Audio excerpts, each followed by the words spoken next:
it comes to safety features in terms of braking, the vehicle can be equipped with ABS, EBS, so that's called electronic braking system. So it's an electronically controlled anti-blocking system. We deliver also lane departure warning, commonly called LDW.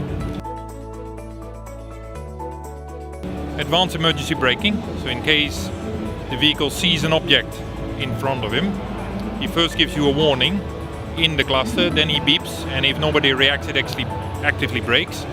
Another safety feature that we have is adaptive cruise control, which basically keeps the distance between the vehicle in front of you at a constant pace, so that vehicle slows down. Your vehicle automatically adjusts to that.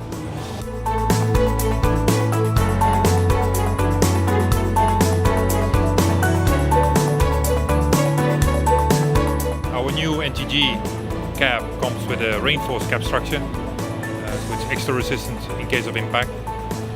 Then it has very slim A-pillars, and the A-pillars, the way they are shaped, give you extra visibility.